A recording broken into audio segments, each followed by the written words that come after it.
दोस्तों, सर्दी का मौसम अपनी चरम सीमा पर है और सर्दी जुकाम की बीमारी भी इसी तरह बढ़ रही है। सर्दी जुकाम की चपेट में ज्यादातर बच्चे और बूढ़े आ रहे हैं और इनकी चपेट से बचने के लिए ज्यादातर हम लोग अपने नजदीकी किसी केमिस्ट की शॉप से जा करके कुछ एंटीबायोटिक्स यूज कर लेते हैं। उन एंटीबायोटिक्स की वजह से आने वाले समय में कुछ भयानक स्थिति देश में उत्पन्न होने वाली है, क्योंकि एंटीबायोटिक रेसिस्टेंस के बारे में हमने पिछली वीडियो में भी जिक्र किया था, यूरिनरी ट्रैक्ट इन्फेक्शन वाली वीडियो में। तो अगर देखा जाए, एंटीबायोटिक रेसिस्टेंस के बारे में आम लोगों को इतनी जानकारी नहीं है।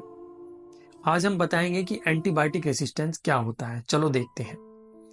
एंटीबायोटिक रेसिस्टेंस को अगर हम देखें एक उदाहरण के तौर पर, अगर हमारे देश की किसी देश के साथ लड़ाई हो जाती है, एक युद्ध हो जाता है, वॉर की कंडीशन बन जाती है, तो हम उस देश के सैनिकों के खिलाफ एक युद्ध भूमि तैयार करेंगे, कुछ हथियार, कुछ बम गोले तैयार करेंगे। जो बम गोले हैं वो हम एंटीबायोटिक मान लेते हैं। उन बम गोलों को हम उन सैनिकों पर डालेंगे। वो सैनिक बैक्टीरिया है। अगर हम उन हथियारों को उन सैनिकों पर एक पर्याप्त मात्रा में पर्याप्त समय के लिए नहीं डालते हैं, जिनसे उनके कुछ सैनिक बच जाते हैं और एक शील्ड यानी कि एक परत तैयार कर लेते हैं उन हथियारों से बचने के लिए,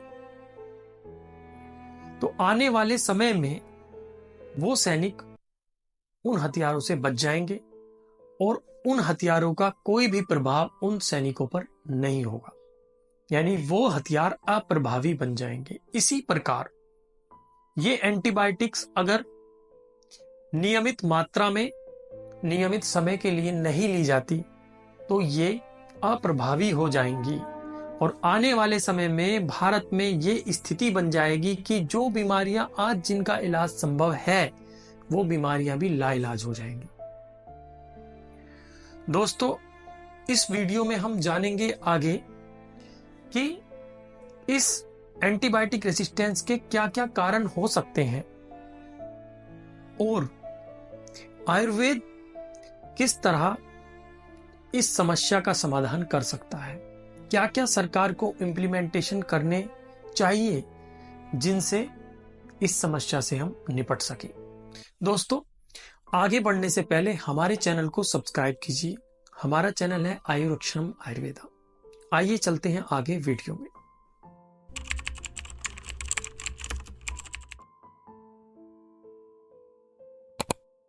दोस्तों, हम बात करेंगे 3 मुख्य कारण की जो एंटीबायोटिक रेसिस्टेंस को बढ़ावा देते हैं। लेकिन उससे पहले जान लेते हैं, एक एनसीडीसी का एक सर्वे है जो एनसीडीसी के द्वारा किया गया था, जिसमें बताया गया है कि 55% जो पेशेंट हैं उनको एंटीबायोटिक जो दी जाती है वो एज ए प्रिवेंटिव दी जाती है। आपकी जानकारी के लिए बता दें कि एंटीबायोटिक इन्फेक्शन ट्रीट करने के लिए दी जाती है, ना कि रोकथाम के लिए। लेकिन सिर्फ इन्फेक्शन ट्रीट करने के लिए जो पेशेंट को एंटीबायोटिक दी जाती है वो 45% पेशेंट को ही एंटीबायोटिक इन्फेक्शन ट्रीट करने के लिए दी जाती है। उनमें से 6% जो पेशेंट होते हैं उनको एक बैक्टीरिया को स्पेसिफाइड करने के बाद एंटीबायोटिक दी जाती है। दोस्तों, देखा जाए तो इससे जो है ओवर प्रिस्क्रिप्शन जो एंटीबायोटिक का है वो इंडिया में बढ़ रहा है।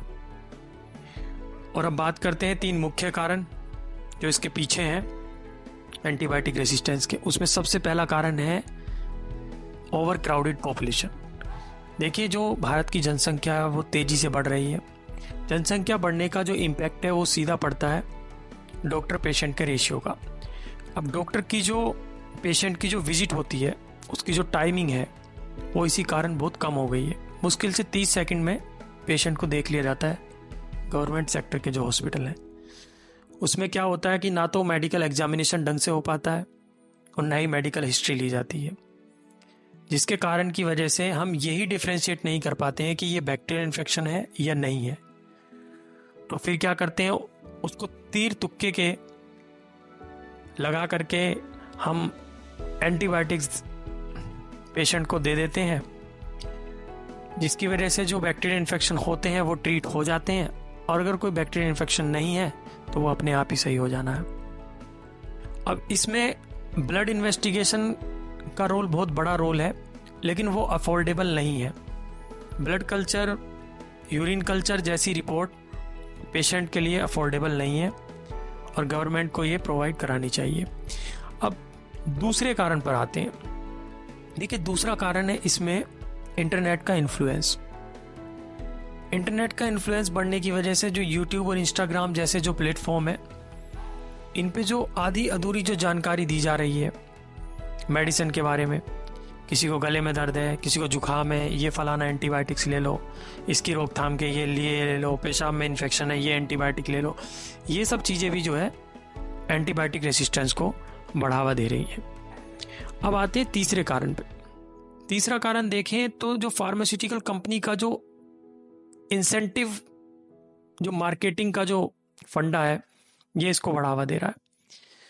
इससे क्या हो रहा है कि जो ओवर प्रेस्क्राइब किया जा रहा है एंटीबायोटिक, इसमें जो डॉक्टर्स को इंसेंटिव प्रोवाइड किए जाते हैं, तो वो कुछ एंटीबायोटिक्स की सेल्स को बढ़ाने के लिए वो इस तरीके का करते हैं कि ओवर प्रेस्क्राइब करते हैं। जिसको ज़रूरत है एंटीबायोटिक्स की, किसी को नीड है पेशेंट को, उसको तो दे ही रहे, साथ में जिसको नहीं है उनको भी एंटीबायोटिक्स दी जा रही हैं।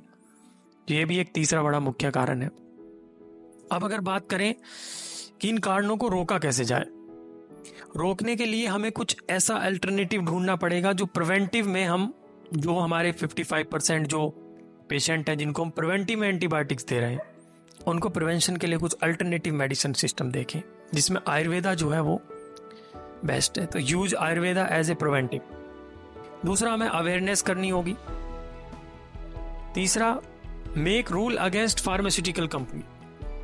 फार्मास्यूटिकल कंपनी के अगेंस्ट हमें कुछ रूल्स रेगुलेशन बनाने होंगे, कुछ नई रूल्स बनाने होंगे जिससे उन पर रोकथाम लगाई जा सके। चौथा, बात करें जो ब्लड इन्वेस्टिगेशन है, ब्लड कल्चर जैसी जो रिपोर्ट है, पस कल्चर जैसी, यूरिन कल्चर जैसी जो रिपोर्ट है, उनको अफोर्डेबल प्राइस में लोगों को प्रोवाइड कराया जाए।